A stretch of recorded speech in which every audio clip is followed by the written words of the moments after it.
What did it take to get killed? He says sometimes it was betrayal, sometimes just insubordination. This Louis DeBona you're talking about, he's a made guy. He knows what he's doing. He's not showing up when the boss calls him and he robbed us in business. He's running amok all over the place. Time to go. It just doesn't sound quite human, the way you talk about them. What would you want me to do? How would you want me to talk about it? Well, suffer.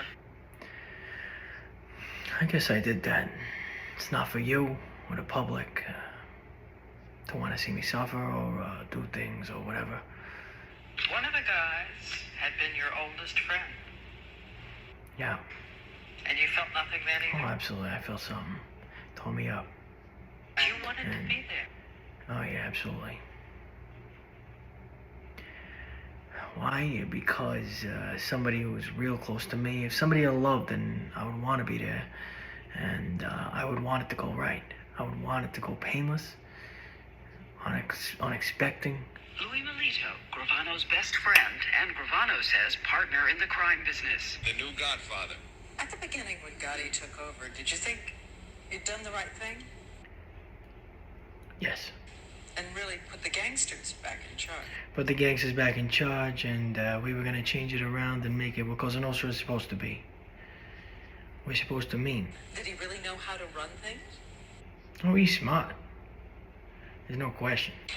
John Gotti was now the CEO of a giant crime corporation with more than 2,000 members and associates and millions in illicit revenues.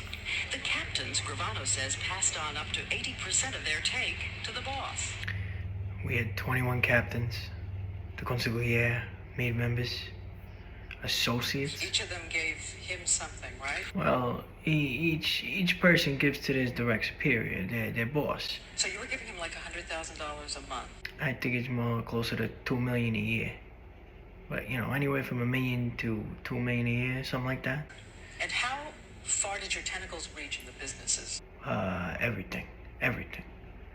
You name it, we did it. Wherever we can put a situation together that inflates the price and we could have a skim from that, well, we do it. And you pay the price. So you're saying it was really true that the mob was that powerful in New York, that it controlled everything from what you eat to where you live to what you wear? Absolutely. To how you travel in the city. Everything had a tax on it from the mob. Just about everything I could possibly think of. Gravano says neither he nor Gotti got involved in drug deals, though they looked the other way when others in the family did. Not that I look down on these drug dealers or whatever they want to do. It just wasn't my business. I wasn't comfortable with it. I don't like the people you had to deal with. But you really want me to believe that with all that money out there in drugs, that you turned away from drug money? You really want me to believe that? That you had compunctions about the people? It's a dangerous backstabbing business. So it's not like I'm trying to stand on my high horse that I didn't do drugs. I just didn't do it because I didn't like it. I made millions in construction and shylocking and I don't know, all that heat. And, Is there ever enough, though? well, yeah, it was for me. It was enough for me.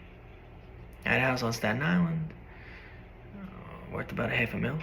I had a horse farm, a 30-acre horse farm in New Jersey. I owned the office building where I was in. Gravano reveals what he says really happened that day. I said, John, they're right next to us.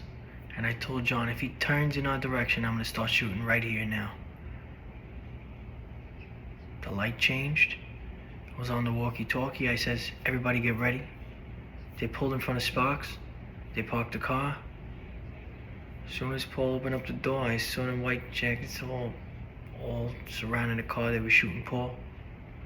Tommy was actually watching Paul being shot, thinking which direction he would run, probably. Part of the hit team was across the street, and they came across and shot him in the head a bunch of times. And we pulled next to them. I put the window down slightly. I told John, he's gone. What did you and Gotti say to each other? Really, not too much. It's not like football. We didn't get up and give each other high fives or anything like that. It was one of the biggest gangland murders of the century. They were told, killed him. And if it means you have to die there, then die there with them.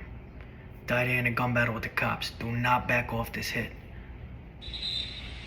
What about innocent bystanders, people coming down the street? They wouldn't be hurt unless they interfere with it. And then they're not an innocent bystander anymore. I had a .357 Magnum. And anybody who would interfere with the hit team, I would take them out. There's that whole myth that we only kill ourselves. That shoots that in the ass a little bit. Body would be dismembered. Wasn't there some way you could get him out of town? Some way to get word to him to... There's nothing I could have done. I know it sounds easy enough to say.